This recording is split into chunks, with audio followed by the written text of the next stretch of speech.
오늘 다니엘서 첫 번째 말씀의 제목은 하나님께 질문하는 버릇입니다. 참 삶이라는 게 어떻습니까? 어렵죠. 인생을 살아간다는 건 쉽지 않습니다. 우리 삶이 어려운 이유가 뭘까요? 지혜가 없어서겠죠. 그죠? 지혜가 없어서 참 우리 인생은 어렵습니다. 그래서 다니엘이라는 성경에서 가장 똑똑하다고 말을 듣는 이 사람이 어떻게 지혜로운 삶을 살아갈 수 있었는지 우리가 다니엘서를 이제 시작하니까 함께 확인할 수 있게 되길 예수 이름으로 축원합니다. 첫 번째로 여호와의 것이 조롱받는 시대. 이제 다니엘서를 우리가 이제 처음으로 들어가요. 다니엘서는 대선지서 치고는 그렇게 길지 않아요. 12장밖에 안 되거든요. 그러니까 이제 소원교회가 창세기부터 요한계시록까지 모든 성경을 다 지나가는 시간이 얼마 남지 않았어요. 그 마지막이 이 다니엘서가 되었다는 게 저는 참 놀랍고요. 그리고 기쁩니다. 다니엘서를 볼 때 가장 중요한 게 뭘까요? 어떤 상황에서도 신앙생활을 멈춰서는 안 된다는 겁니다.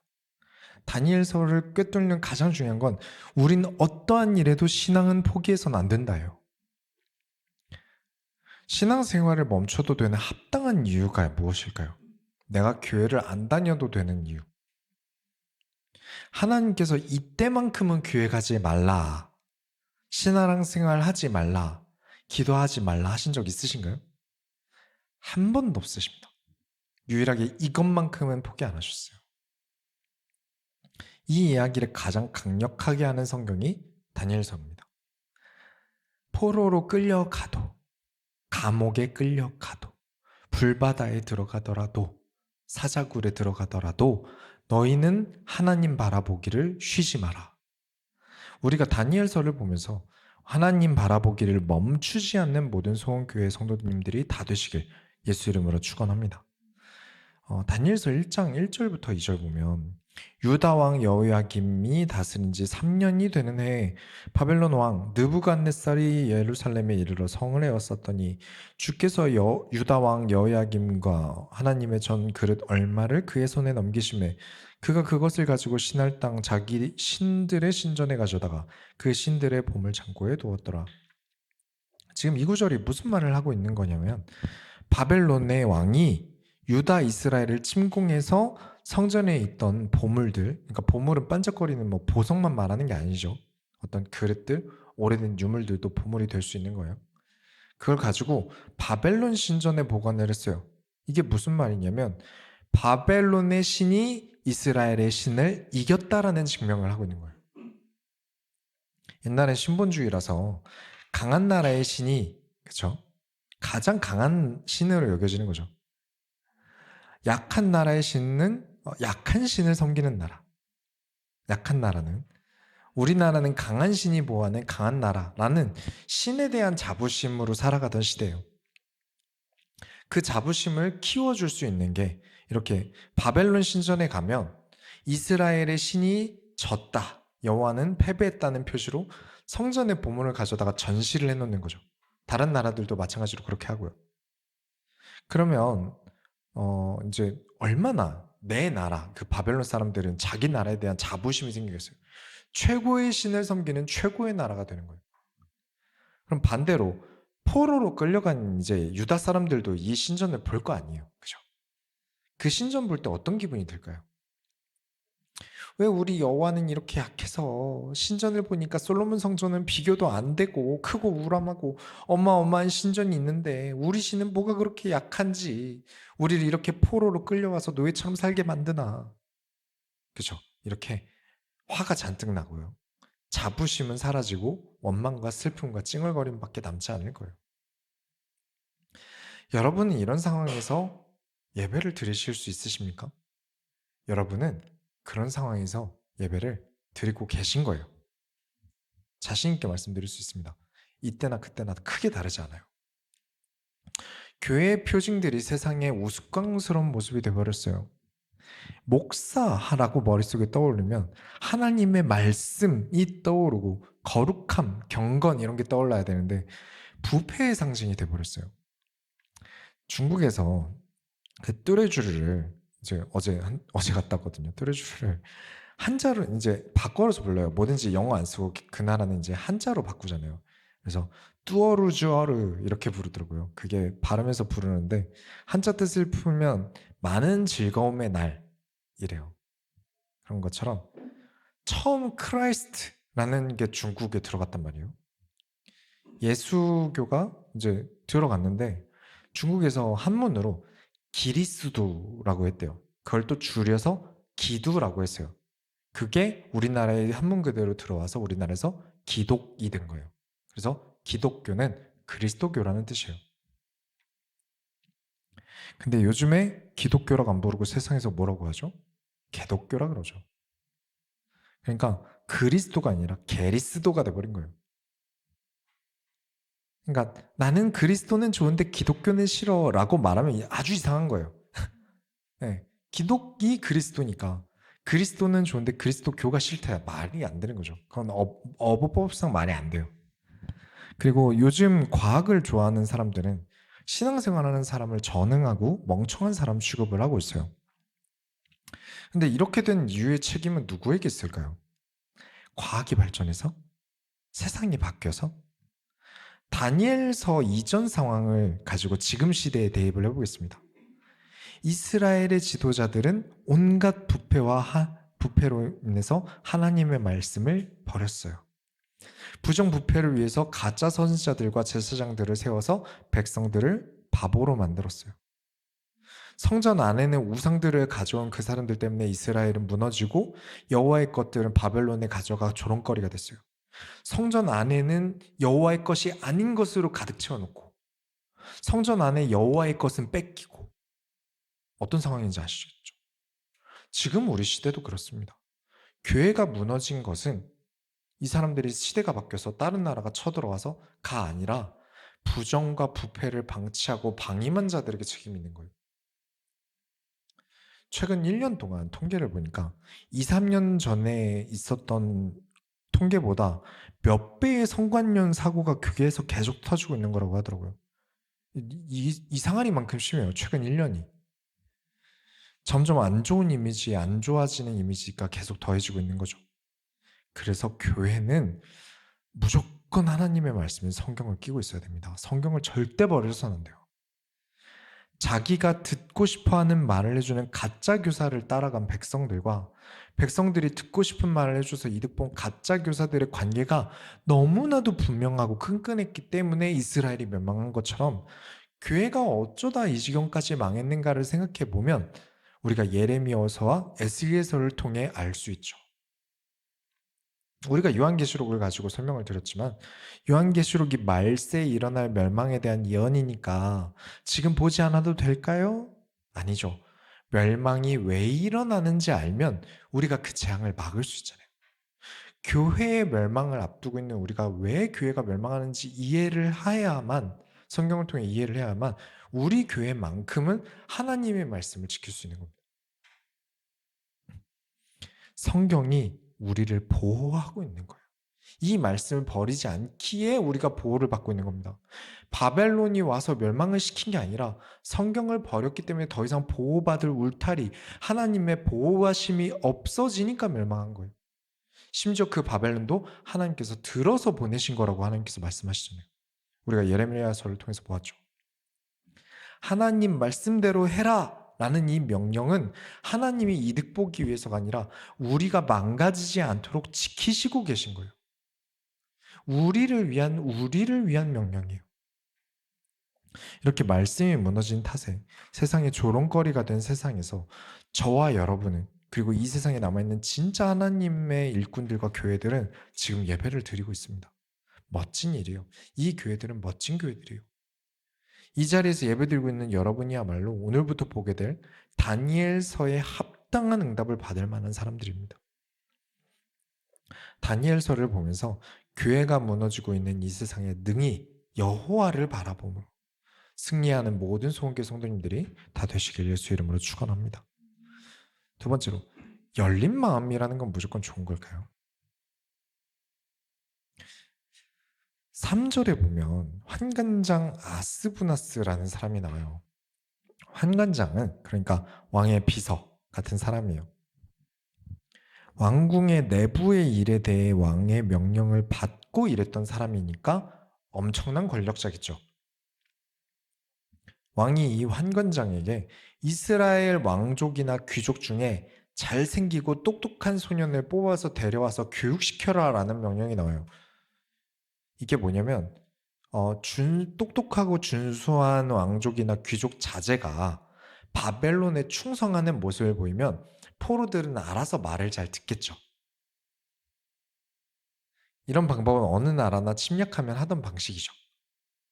이스라엘 대표들이 바벨론의 말을 잘 듣고 바벨론에 충성하는 모습을 잘만 보이면 이스라엘 백성들이 자기 자부심을 잃고 여호와에 대한 자부심을 잃고 대신 바벨론 사람이 돼서 바벨론 정체성을 갖고 바벨론의 자부심을 얻고 살아가려고 할 거란 말이죠. 그리고 이건 실제로 통합니다. 포로로 귀환할 때 많은 사람들이 나는 바벨론 사람으로 남겠습니다 하면서 안 넘어왔거든요. 어쨌든 그렇게 소년 4명이 선출이 됩니다. 1장 7절에 환관장이 그들의 이름을 고쳐 다니엘은 벨드사살이라 하고 하나냐는 사드락이라 하고 마사엘은 메삭이라 하고 아사랴는 아벳느고라 하였더라.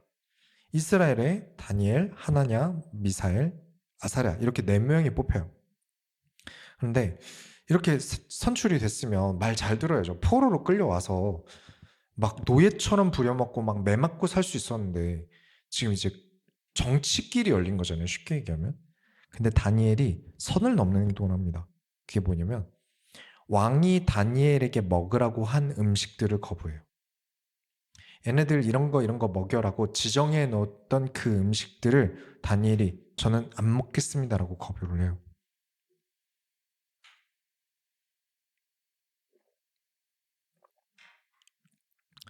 그냥 음식이고 포도주예요.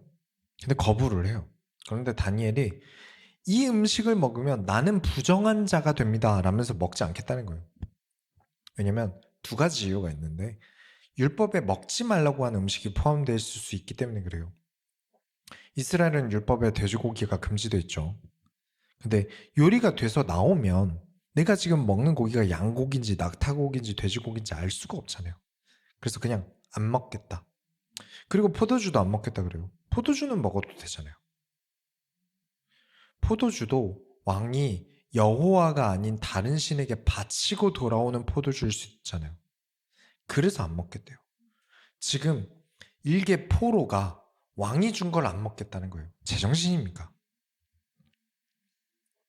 우리는 저와 여러분은 틈틈이 세상이 주는 음식과 포도주 앞에 서게 됩니다. 저에게는요, 성경을 버리고 사람들이 좋아할 만한 말을 가득 채우라는 유혹의 음식이 배달돼서 옵니다. 이 맛이 어떤 맛이냐면 열등감 맛이에요. 가짜들이 잘 되고 사기를 부릴 때, 사치를 부릴 때, 뭐 좋은 차를 샀다, 뭐 좋은 집에 들어갔다. 열등감 맛의 음식이 배달돼요. 여러분 그런 거 없으십니까?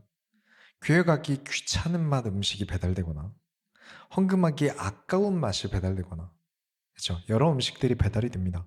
근데 지금 다니엘에게는 목숨이 달린 음식이 배달됐어요. 근데 다니엘은 그 음식을 먹을 바에는 죽겠다는 다짐을 한 겁니다. 그래서 저도 늘 다짐합니다. 열등감을 느끼고 가끔 가정에 경제적인 어려움이 있다고 하더라도 난 그 음식을 먹을 바에 목회를 그만두겠다고요. 여러분도 한 주간 말씀으로 살아가실 때 먹어도 되는 음식과 먹지 말아야 할 음식을 가려 드시기 바랍니다. 그게 우리에게 가장 중요한 지혜겠죠. 죽어도 먹지 않겠다는 음식이 여러분에겐 있어야 합니다.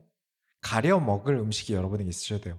쉽게 말하면 마음의 편식이 있으셔야 합니다.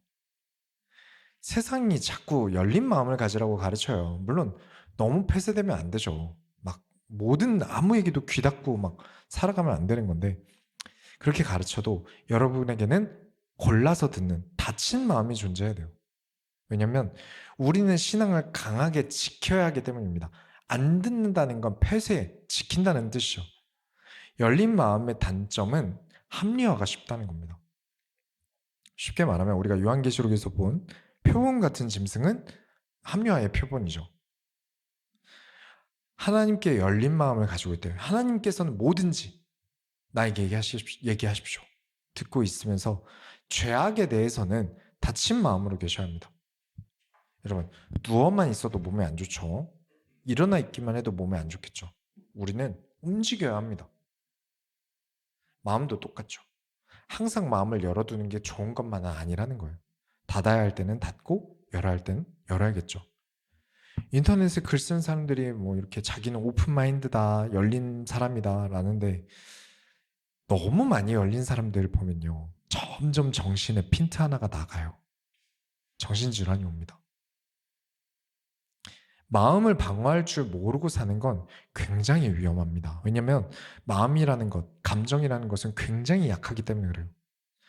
호르몬에 의해서도 바람이 분다고, 날씨가 좋다고, 비가 온다고, 맛있는 것을 먹는다고 등등등 우리 감정은 정말 쉽게 변합니다. 그래서 내가 의도적으로 조절해주지 않으면 정신적으로 문제가 안 올 수가 없어요. 그걸 계속 열어두면 결국 정신에 문제가 생깁니다. 그래서 기독교인의 중요한 덕목은 인내와 절제라는 거예요. 구약 신약 통틀어서 가장 중요한 인성은 인내와 절제예요. 크리스찬이 인내와 절제를 빼면 뭐가 남겠습니까? 그런데 이제 잘 안 가르치죠. 인내와 절제를 하라는 말이 잔소리로 들리는 때가 이제 와서 가르치기 힘들어졌어요. 시대적으로 안 맞는다고 이제 젊은 층들이 생각을 하니까 더더욱 가르치기 힘들어졌어요. 근데 인내와 절제가 없다면 오전 예배 설교처럼 사치를 하게 되죠. 내 마음을 항상 열어놓으면 내 마음이 사치를 하게 돼요. 감정을 사치하고 또 내 카드를 사치할 거잖아요. 예쁜 거 보면 다 사야 되고. 왜냐면 내 감정이 움직였으니까. 그러면 어떤 결과가 생길지 뻔하죠. 경제를 사치하면 빚이 생기는데 감정을 사치하면 아무것도 안 바뀔 거라고 생각해요. 근데 사실 똑같습니다. 내 마음에 보상해야 될 게 생겨요. 근데 사람들은 그걸 모르고 계속 소모만 하죠. 내 마음을 대출을 계속 땡겨요. 그러니까 나중에 이 마음이 허해지고 문제가 와서 막 알코올로 채워보려고 하고 관계로 채워보려고 하고 카드 계속 메꾸려는 거예요. 그게 너무 빨리 가져다 쓴 탓에 감정에 병이 오는 겁니다. 점점 더 고갈되고 돌려막기 할수록 이자는 더 불고. 그래서 다니엘이 나는 여기서 죽어도 지키겠다라면서 강한 신앙을 다니엘이 보여줍니다. 이때 하나님께서 다니엘을 지키십니다. 어떻게 지키시냐면 환관장 입장에서 지금 얘들이 이 음식을 안 먹어서 이제 초췌하고 얼굴에 핏기 하나도 없으면 왕이 나를 가만 안 둘 거야. 도대체 넌 뭘 했는데 애를 이렇게 굶겼냐 이러면서 애들이 왕의 음식을 거부했다고 솔직하게 왕에게 보고를 또 하면 왕이 야 내가 널 뭘 믿고 일을 맡겨. 야 너 죽어. 일처리 그거밖에 못해? 라면서 날 가만 안 둘 거야. 라는 생각이 딱 든 거예요. 이런 경험은 사실 남자들은 군대에서 많이 겪습니다. 간부들이 상병에게 일을 시켜요. 병장들이 일 잘 안 하니까. 그럼 상병들이 이래서 못할 것 같습니다라고 말하는 순간 간부들이 그럼 내가 할까? 이래요. 안 되면 되게 해. 이러면서 엄청 뭐라 하거나 아니면 야, 네 위로 오라 그래 한 다음에 막 병장들 갈고 그럼 그날은 아주 힘든 날이 되는 거예요. 원래 직장이라는 게 뭐든 시키는 대로 알아서 잘할 사람을 뽑으려고 하는 거죠. 그래서 4명의 소년은 왕이 하사한 음식을 먹지 않고 대신 채식을 합니다. 그랬는데 왕이 준 음식을 먹은 사람들보다 피부도 너무 좋고 잘생겨진 거예요. 그래서 계속 채식 식단으로 식사를 하게 됩니다. 그리고 이제 소년들이 성장하고 이제 왕 앞에 서게 돼요. 그리고 다니엘과 세 친구들을 이제 면접을 왕이 보는데 잘 컸나 얼마나 똑똑한가 이제 왕이 면접을 보는데 1장 19절부터 20절 보시면 왕이 그들과 말하여 보매 무리 중에 다니엘과 하나냐와 미사엘과 아사랴와 같은 자가 없으므로 그들을 왕 앞에 서게 하고 왕이 그들에게 모든 일을 묻는 중에 그 지혜와 총명이 온 나라 박수와 술객보다 10배나 나은 줄을 아니라. 뭐든 시키는 대로 사는 사람, 그냥 다 시키는 대로 사는 사람이랑 스스로 고민하고 올바른 것에 답을 찾아다닌 사람은 분명히 다릅니다. 그냥 좋은 게 좋은 거다. 목사님 어려운 얘기 하지 마시고 좋은 얘기나 해주세요. 라고 하면 그 성도가 여호와를 어떻게 배울진 뻔해요. 그러나 여호와의 것을, 하나님의 말씀을 지키는 자에게는 하나님께서 이렇게 지혜를 주실 줄 믿습니다. 세 번째로, 자 그러면 최고의 지혜는 뭘까요? 저와 여러분에게 최고의 지혜는 뭘까요? 어떻게 하면 이런 최고의 지혜를, 다니엘과 같은 지혜를 우리에게 주실까요? 막 어떤 암기력이 올라가는 것? 아니면 이렇게 추리력이 올라가는 것? 그런 것들이 최고의 지혜일까요? 다니엘을 그렇게 해석하는 분들이 많더라고요. 근데 제가 다니엘을 보면서 다니엘은 이게 최고의 지혜다 라고 보이는 게 있었어요. 2장으로 넘어가면 느부갓네살이 왕이 꿈을 꿔요. 그런데 그 꿈이 평범한 꿈이 아닌 거예요. 그래서 불면증까지 와버린 거예요. 잠 안 오는 거 무섭거든요. 불면증은 진짜 무섭습니다. 얼마나 괴롭겠습니까? 그래서 너무 괴로우니까 이 느부갓네살 왕이 무당이랑 박사랑 전공자랑 기타 등등 자기 꿈을 맞추고 해석할 만한 똑똑한 사람들은 긴급 호출로 다 끌어모읍니다. 그래서 호출로 불려진 사람들이 왕이시여 이 꿈 내용 좀 알려주시면 저희가 해석해서 드리겠나이다 라고 하는데, 느부갓네살 왕이 그래도 중동을 제패한 왕이잖아요. 보통 사람이 아닌 거죠. 아까 다니엘과 대화할 때도 다니엘이 머리가 좋다라는 걸 알 정도로 느부갓네살 왕 역시 머리가 좋은 거예요. 진짜는 진짜를 알아보잖아요. 이게 모르는 사람은 이 사람이 얼마나 똑똑한지 모르는데, 똑똑한 사람은 똑똑한 사람을 알아볼 거예요. 그렇죠? 목회를 하면서도 느끼는데, 이게 성경에 대한 지식이 있는 사람이랑 있는 척하는 사람이랑 티가 나요. 왜냐면 저는 알잖아요. 그런 것처럼 느부갓네살 왕도 보통 똑똑한 사람은 아닌 거죠. 그래서 느부갓네살 왕이 내가 너희에게 꿈 내용을 진짜로 알려주면 니네가 가짜로 내 귀에 듣기 좋은 소리 해서 대충 때울 거 아니냐. 그래서 호출받은 사람들이 저희는 말씀 안 해주시면 맞출 방법이 없습니다. 그리고 이전까지 어떤 왕도 이렇게 알아서 꿈까지 맞추라고 하는 왕이 없었어요 라고 말을 해요. 쉽게 말하면 왕이시여 억지 좀 그만 부리소서예요. 이 말을 듣고 왕이 화가 잔뜩 나서 호출받은 사람들 다 죽이라고 명령을 합니다. 그리고 거기서 나와서 왕궁 안에 똑똑하다는 것들도 다 죽여라. 다 필요 없다. 역시 내가 제일 똑똑해 이러면서. 그러면 아까 똑똑하다고 부름받은 건 다니엘이랑 친구들도 포함이잖아요. 4명의 소년들도 포함이에요. 그러니까 이제 명령이 내려졌으니까 어떻게 합니까? 왕의 장군이 이제 다니엘도 죽이러 옵니다. 그래서 다니엘이 무슨 일인데 저를 죽이러 오셨습니까? 물어보고 그 왕의 장군이 이게 왕이 잔뜩 화가 나서 다 죽이라던데. 호출도 안 받은 다니엘은 무슨 죄입니까? 똑똑한 게 죄. 지혜를 하나님께서 주신 건데 이 지혜 때문에 내가 지금 죽게 됐어요. 그럼 독입니까? 하나님이 지혜를 주셨어요. 건강하게 하셨어요. 근데 똑똑하다는 이유로 죽게 됐어요. 그럼 독입니까? 여러분은 어떻게 하시겠습니까? 그냥 죽으러 들어가실래요? 아니면 어떻게든 지혜를 짜서 도망을 가실래요? 아니면 똑똑하니까 왕을 설득을 해보실래요? 어떤 대답을 내놔도 오답입니다. 보기가 사지선다든 오지선다든 내가 무엇을 선택하든지 오답입니다. 그때 우리는 항상 그렇게 선택하면서 후회하죠. 이때 이렇게 선택할 걸. 아니요. 무조건 오답입니다. 저와 여러분이 선택하는 모든 것은 오답이에요. 저와 여러분이 가장 먼저 해야 될 선택지는 여러분이 어떤 일을 하시든지 무엇을 하시든지 가장 먼저 해야 할 선택지는 하나님께 질문부터 하는 겁니다. 하나님께서는 무엇을 원하십니까? 2장 17절부터 9절까지 보시면 중요한 구절이 나와요. 다 같이 읽겠습니다. 2장 17절부터 19절 보시면 이에 다니엘이 자기 집으로 돌아가서 그 친구 하나냐와 미사엘과 아사랴에게 그 일을 알리고 하늘에 계신 하나님이 이 은밀한 일에 대하여 불쌍히 여기사 다니엘과 친구들이 바벨론의 다른 지혜자들과 함께 죽임을 당하지 않게 하시기를 그들로 하여금 구하게 하니라. 이에 이 은밀한 것이 밤의 환상으로 다니엘에게 나타나 보임에 다니엘이 하늘에 계신 하나님을 찬송하니라. 18절 뒷부분이 중요합니다. 아주 중요합니다. 하나님께서 그들로 하여금 구하게 하니라. 그러니까 하나님께 정답을 구하도록 했다고요.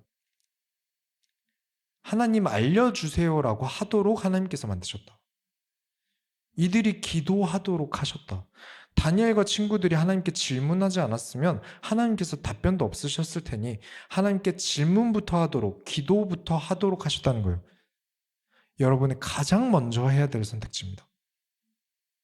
무조건 모든 일은 하나님께 질문하는 기도부터 하는 거예요. 오전 예배랑 연관되죠? 내 모든 일이 하나님과 동행하는 방법은 모든 선택지에 하나님께 질문하는 것부터, 하나님의 존재에 대한 고려부터 하는 거예요. 아무리 똑똑해도 하나님께 질문하는 자가 가장 지혜자입니다. 왜냐? 하나님보다 지혜자가 없으시니까요. 이 세상에 지혜자가 누구입니까? 여호와보다 지혜로운 자가 이 세상에 있습니까? 그 증거가 다니엘서 2장이에요. 중동을 제패한 바벨론의 왕이 모든 지혜자들을 불렀는데 지혜자들이 대답을 못하잖아요. 세상 똑똑하다는 사람들이 그 중동을 제패해서 똑똑하던 사람들은 다 포로로 끌고 왔는데 그 모든 지혜자들이 대답을 못하잖아요. 하나님께 질문하는 자가 가장 큰 지혜자라는 것을 증명하는 게 다니엘서 2장입니다. 어려움을 위기를 극복하게 하셨다. 어려운 데서 하나님께서 지혜를 주셨다. 보다 저는 이게 가장 중요한 지혜라고 생각합니다. 가장 중요한 교훈이에요. 대학을 나오고 교수를 하고 유학을 다녀오고 뭘 해도 하나님께 하지 않는 자는 하나님께 질문하는 자를 절대 이길 수 없습니다. 왜냐? 예수님께서 승리하셨다. 2장 20절부터 21절에 다니엘이 말하여 이르되 영원부터 영원까지 하나님의 이름을 찬송할 것은 지혜와 능력이 그에게 있음이로다. 아멘. 그렇죠. 그는 때와 계절을 바꾸시며 왕들을 패하시고 왕들을 세우시며 지혜자에게 지혜를 주시고 총명한 자에게 지식을 주시는도다. 그렇죠. 하나님보다 지혜자가 없다니까요. 가장 똑똑하다는 다니엘이 하나님이 가장 큰 지혜자십니다라고 하면 그래, 진짜 지혜는 하나님께 지혜를 구하는 거다 여야 되는데 자꾸 다니엘은 지혜로운 사람, 아니요, 다니엘은 우리랑 똑같은 사람, 하나님이 지혜로우신 분. 우리의 결론은 그렇게 나가야 됩니다. 가장 큰 지혜는 하나님께 지식을 구하는 자입니다. 그렇지 않으면 여러분의 어떤 선택을 하시든 오답입니다. 어떤 계산을 내리고 어떤 통계를 내려서 100% 나오는 주사위를 굴릴지라도 여러분은 오답입니다. 2장 27절부터 28절에 다니엘이 왕 앞에 대답하여 이르되 왕이 물으신 바 은밀한 것은 지혜자나 술객이나 박수나 점쟁이가 능히 왕께 보일 수 없으되 오직 은밀한 것을 나타내실 이는 하늘에 계신 하나님이시라. 그렇죠? 나의 선택이어서는 안 된다니까요. 그렇죠? 나의 영화로움과 뭐가 나한테 지금 이득이지? 지금 여기서 뭘 선택해야 나한테 필요한 선택이지?가 아니라 은밀한 것을 나타내실 이는 하늘에 계신 하나님이시라. 모든 선택은, 모든 가치는 내가 차를 사야 될 이유도, 내가 집을 사야 될 이유도, 내가 물건을 사야 될 이유도 그 이유는 하늘에 계신 하나님 때문이어야 된다고요. 결론을 내리겠습니다. 그래서 여러분 반드시 습관을 들이셔야 됩니다. 이게 습관이 안 돼서 잘 안 돼요. 일이 딱 생기자마자 본능적으로 반사적으로 나가거든요. 그 전에 어떻게 해야지 전략을 짜놔도 내가 연습을 안 하면 그냥 똑같이 됩니다. 느부갓네살 왕이 꾼 꿈이 뭐냐면 거대한 신상이 있어요. 거대한 신상이 있는데 우상이죠. 이 우상은 너무 거대하고 강해요. 다리가 철로 되어 있고 머리는 순금으로 되어 있어요. 이 신상을 철거하려면 대형 공사를 해야겠죠. 많은 사람들이 투입돼야 될 겁니다. 온갖 인력이 투입돼서 망치질을 몇 달은 해야겠죠. 그런데 하늘에서 바위가 떨어져서, 큰 바위가 떨어져서 그 신상을 단번에 부숴버립니다. 그리고 그 돌이 커져서 산이 됩니다. 이 신상은 중동에 있는 나라들의 상징들이 모여 있어요. 그리고 우리가 다니엘서 1장에서 여호와의 것을 가져다가 바벨론에서 본보기를 삼았다고 말씀드렸죠. 그래서 여호와를 깎아내렸다고요. 그런데 여호와께서는 모든 국가를 단번에 부술 수 있는 분이라는 것을 꿈으로 증명하십니다. 그 증거가 다니엘이요. 수많은 지혜자들이 모여 있는데 다니엘 한 명의 지혜를 이기지 못했다. 근데 그건 다니엘의 지혜가 아니라 하나님의 지혜. 하늘에서 바위가 떨어졌다. 그리고 그 바위가 커서 산이 되었다. 저와 여러분은 여호와께 지혜를 받아야 합니다. 하루하루 일용할 양식을 주옵소서 하면서 오늘 지혜를 받고, 내일 일용할 양식을 주옵소서 하면서 내일 지혜를 받아야 돼요. 솔로몬처럼 한 번에 다 받았다고 해서 난 이제 똑똑해 하고 살다가는 바로 나라 말아먹습니다. 우리의 진짜 지혜는 IQ가 플러스 100이 느는 게 아니라 암기력이 느는 게 아니라 하나님께 질문하는 습관이에요. 우리가 무슨 일이 있든지 하나님께 질문하는 그 습관 자체가 지혜입니다. 다른 게 지혜가 아니에요. 앞으로도 계속 다니엘서를 보겠지만 내가 하나님께 질문하지 않는 삶을 살 바에는 그냥 죽겠습니다가 다니엘이에요. 앞으로도 계속 증명할 겁니다. 하나님께 질문하지 않는 삶은 상상도 할 수 없고 이 세상에서 살아남을 방법도 없습니다가 다니엘서입니다. 이 험한 세상에서 포로로 끌려간 그 바벨론에서 살아남는 그 삶은 여호와께 질문하는 그 습관 때문입니다. 바벨론에 끌려가서 가진 게 하나도 없는 이 소년들이 뭘로 살아남았겠습니까? 다니엘은요, 왕이 4번 바뀌어요. 그동안 총리로 일을 합니다. 그 4번 바뀌는 동안 바벨론은 멸망을 해요. 그럼 나라가 멸망하면 가장 먼저 하는 게 고위직 숙청이잖아요. 정리를 해야죠. 근데 바벨론을 페르시아가 멸망을 시켰는데 다니엘은 페르시아에서도 왕의 총리를 계속합니다. 다니엘이 살아남은 비결은 자기가 스스로 똑똑해서가 아니라 하나님께 질문하는 습관 때문입니다. 그걸 계속 증명할 거예요. 무조건 기도 많이 하는 게 올바른 거 아닙니다. 자꾸 기도를 많이 해야 된대요. 맞죠. 맞긴 한데 기도하는 내내 자기가 원하는 거 달라고, 내가 원하는 거 달라고 하나님을 협박하는 기도는 올바른 게 아니에요. 하나님께서 무엇을 원하십니까? 라는 질문의 기도가 많아야 합니다. 하나님께 드리고 싶은데 하나님 무엇을 원하십니까? 이 질문이 많아야 합니다. 어떤 일이든지 하나님께 질문하는 저와 여러분은 세상에서 지혜롭다 여겨질 것입니다. 우리가 하나님의 손을 열어드립시다. 하나님 감사합니다. 진짜 지혜가 무엇입니까? 암기력이 높은 것, 똑똑한 것, 많이 배운 것. 아니, 진짜 지혜는 우리가 하나님께 질문하는 데 있는 줄을 우리가 알게 하여 주옵소서. 살아계신 예수 그리스도 이름으로 기도드렸습니다. 아멘. 찬송가 300